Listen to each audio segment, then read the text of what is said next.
وإذا صرفت أبصارهم تلقاء أصحاب النار قالوا ربنا لا تجعلنا مع القوم الظالمين আৰু যেতিয়া তেওঁলোকৰ দৃষ্টি জাহান্নামী সকলৰ ফালে ঘূৰাই দিয়া হ'ব তেতিয়া তেওঁলোকে ক'ব হে আমাৰ প্ৰতিপালক আমাক কেতিয়াও জালিম সম্প্ৰদায়ৰ সংগী নকৰিবা ونادى أصحاب الأعراف رجالا يعرفونهم بسيماهم قالوا ما أغنى عنكم جمعكم وما كنتم تستكبرون আৰু আৰাফৰ অধিবাসীসকলে এনেকুৱা কিছুমান লোকক মাতিব যিসকলক তেওঁলোকে সিহঁতৰ লক্ষণৰ দ্বাৰা চিনি পাব তেওঁলোকে ক'ব তোমালোকৰ দল আৰু তোমালোকৰ অহংকাৰ কোনো কামত নাহিল أهؤلاء الذين أقسمتم لا ينالهم الله برحمة ادخلوا الجنة لا خوف عليكم ولا أنتم تحزنون চোৱাচোন এওঁলোকে সেইসকল লোক নে যিসকলৰ বিষয়ে তোমালোকে শপত খাই কৈছিলা যে আল্লাহে তেওঁলোকক ৰহমত নকৰিব অথচ তেওঁলোকে কোৱা হ'ব তোমালোকে জান্নাতত প্ৰৱেশ কৰা তোমালোকৰ কোনো ভয় নাই আৰু তোমালোকে চিন্তিত নহবা ونادى أصحاب النار أصحاب الجنة أن أفيضوا علينا من الماء أو مما رزقكم الله قالوا إن الله حرمهما على الكافرين জাহান্নামী সকলে জান্নাতী সকলক সম্বোধন কৰি ক'ব আমাৰ ওপৰত অকণমান পানী ঢালি দিয়া নাইবা আল্লাহে তোমালোকক যি জীৱিকা দান কৰিছে তাৰ পৰা অকণমান আমাক দি দিয়া তেওঁলোকে ক'ব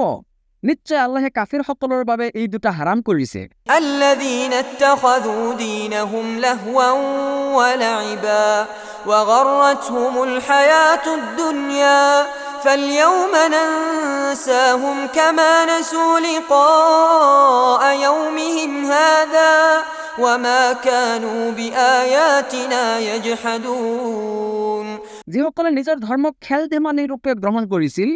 আৰু পাৰ্থিৱ জীৱনে যিসকলক প্ৰতাৰিত কৰিছিল এতেকে আজি আমি সিহঁতক জাহান্নামত এৰি দিম যেনেকৈ সিহঁতে সিহঁতৰ এই দিৱসৰ সাক্ষাতৰ বাবে আমল কৰা এৰি দিছিল আৰু যেনেকৈ সিহঁতে আমাৰ আয়াতসমূহক অস্বীকাৰ কৰিছিল ولقد جئناهم بكتاب فصلناه على علم هدى ورحمة لقوم يؤمنون নিশ্চয় আমি সিহঁতৰ ওচৰলৈ এনেকুৱা এখন কিতাপ আনিছো যিখনক আমি জ্ঞানৰ দ্বাৰা বিশদভাৱে ব্যাখ্যা কৰিছো আৰু সেইখন হৈছে মুমিন সম্প্ৰদায়ৰ বাবে হিদায়ত আৰু ৰহমত স্বৰূপ هل ينظرون إلا تأويله يوم يأتي تأويله يقول الذين نسوه من قبل قد جاءت رسل ربنا بالحق সিহঁতে কেৱল সেই পৰিণামৰ অপেক্ষাত আছে নেকি যিদিন এখন সেই পৰিণাম প্ৰকাশ পাব সেইদিনা যিসকলে আগতে ইয়াৰ কথা পাহৰি গৈছিল সিহঁতে ক'ব আমাৰ প্ৰতিপালকৰ ৰাসূলসকলে সত্যবাণী লৈ আহিছিল فهل لنا من شفعاء فيشفعوا لنا أو نرد فنعمل غير الذي كنا نعمل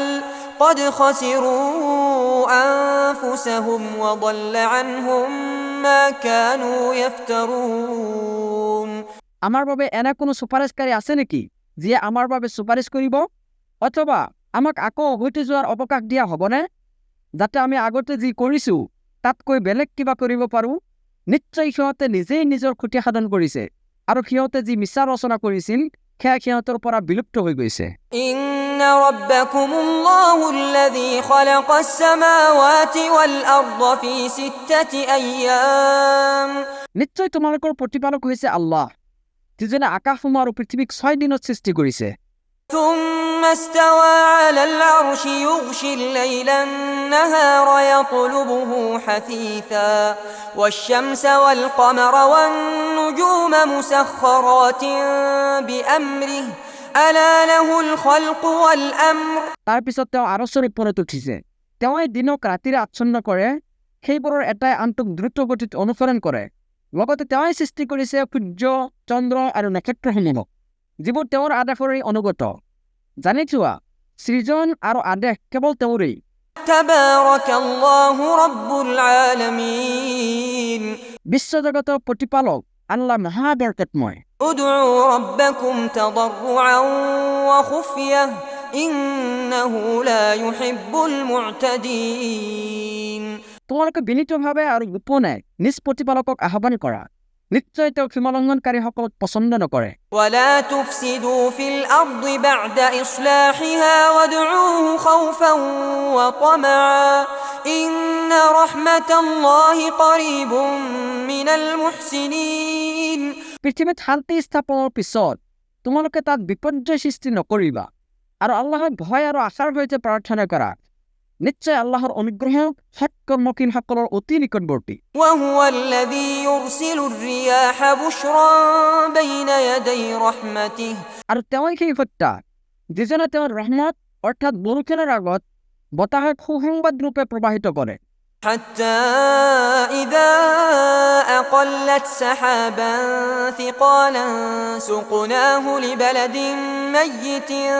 فأنزلنا به الماء فأخرجنا به من كل الثمرات অৱশেষত যেতিয়া সেই বতাহে গধুৰ মেঘ বহন কৰি লৈ আহে, তেতিয়া আমি সেইটোক মৃত জনপদ অৰ্থাৎ মৃত ভূখণ্ডৰ ফালে প্ৰেৰিত কৰোঁ। তাৰপিছত আমি তাৰ পৰাই পানী বৰষুণ কৰোঁ আৰু সেই পানীৰ দ্বাৰাই আমি বিভিন্ন ধৰণৰ ফল মূল উৎপাদন কৰোঁ। كذلك نخرج الموتى لعلكم تذكرون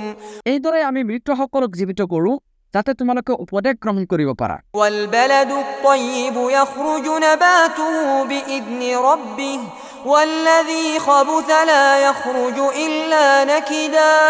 كذلك نصرف الآيات لقوم يشكرون আৰু উৎকৃষ্ট ভূমিৰ ফচল তাৰ প্ৰতিপালকৰ আদেশত উৎপন্ন হয়, আনহাতে যিটো নিকৃষ্ট তাত কঠোৰ পৰিশ্ৰম নকৰালৈকে একোৱে নজন্মে। এইদৰে আমি কৃতজ্ঞ সম্প্ৰদায়ৰ বাবে নিদৰ্শনসমূহ বিভিন্নভাৱে বিৱৰণ কৰোঁ। لقد أرسلنا نوحا إلى قومه فقال يا قوم اعبدوا الله ما لكم من إله غيره إني أخاف عليكم عذاب يوم عظيم নিশ্চয় আমি নুহক তেওঁৰ সম্প্ৰদায়ৰ ওচৰলৈ প্ৰেৰণ কৰিছিলোঁ। তাৰপিছত তেওঁ কৈছিল, হে মোৰ সম্প্ৰদায়, তোমালোকে একমাত্ৰ আল্লাহৰ ইবাদত কৰা, তেওঁৰ বাহিৰে তোমালোকৰ আন কোনো সত্য উপাস্য নাই। নিশ্চয় মই তোমালোকৰ ওপৰত মহাদিৱসৰ শাস্তিৰ আশংকা কৰি আছো। قال الملأ من قومه إنا لنراك في ضلال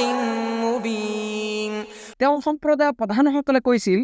আমি তোমাক স্পষ্ট ভ্ৰষ্টতাৰ মাজত নিপতিত দেখি আছো। قال يا قوم ليس بي ضلالة ولكني رسول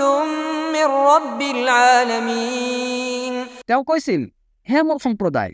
মোৰ মাজত কোনো ধৰণৰ ভ্ৰষ্টতা নাই,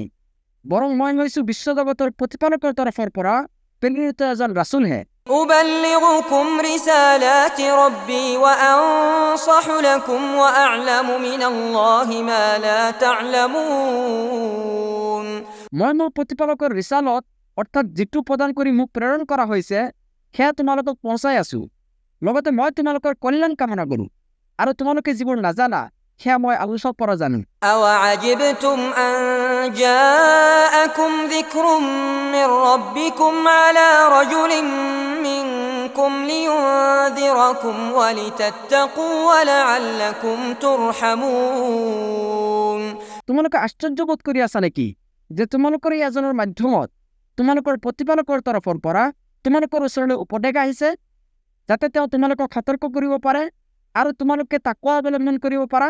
আৰু যাতে তোমালোকে ৰহমত প্ৰাপ্ত হোৱা। فكذبوه فأنجيناه والذين معه في الفلك وأغرقنا الذين كذبوا بآياتنا إنهم كانوا قوما عمين তথাপিও সিহঁতে তেওঁক অস্বীকাৰ কৰিছিল, ফলত তেওঁক আৰু তেওঁৰ সৈতে যিসকলে নাৱত আৰোহণ কৰিছিল আমি তেওঁলোকক উদ্ধাৰ কৰিছিলোঁ, আৰু যিসকলে আমাৰ আয়াতসমূহক মিছা প্ৰতিপন্ন কৰিছিল সিহঁতক আমি ডুবাই মাৰিছিলোঁ। নিশ্চয় সিহঁত আছিল এটা অন্ধ সম্প্ৰদায়।